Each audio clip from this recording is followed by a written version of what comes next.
John, obviously not the result you wanted today. Give us your assessment of the performance against Luton. Yeah, first half obviously was disappointed. We looked a little bit anxious and nervous. We couldn't get ourselves going. Second half was a great effort. The attitude of the boys was fantastic. We were on the front foot, more like ourselves, and we just couldn't get the goal. Were you surprised to see them anxious and nervous first half, given what they've shown you in the last few weeks? Yeah, listen, it was a big game today. Obviously a full house, and you know, we just couldn't get going for whatever reason.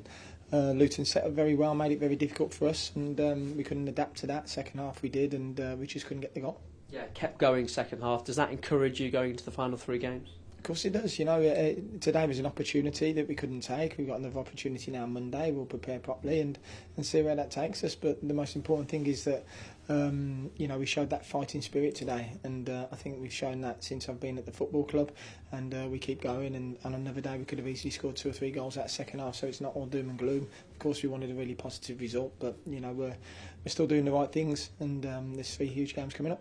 Yeah, you've talked before, and you've wrote in your programme notes today about not getting too high and not getting too low. Is that more important than ever going into these last 3?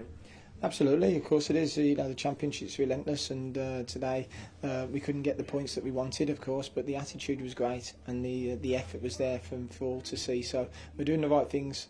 First half wasn't us, second half was more like us, and now we've got to build on that and go into the game Monday confident. Just talking to Matt Clark, who was saying he's glad the game comes quickly on Monday as a chance to try and put things right. Is that your mentality as well? Yeah, absolutely. You know, we want the game as quickly as we can now to try and put things right, and you know, we'll start tomorrow at the training ground and make sure we're fit and ready.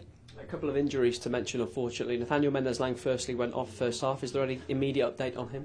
I think he possibly might have fractured his eye socket, which is a bit of a blow, obviously, so he couldn't continue. But listen, it is what it is, and we have to get on with it. And whoever plays, all the lads have shown up to now. They're very willing and ready, and they won't be letting anyone down. And Jakob Vidal-Zetterstrom not involved today. What can you tell us? Yeah, again, fractured eye socket, unfortunately, and he'll be out for the season. John, thanks for your time. Thank you.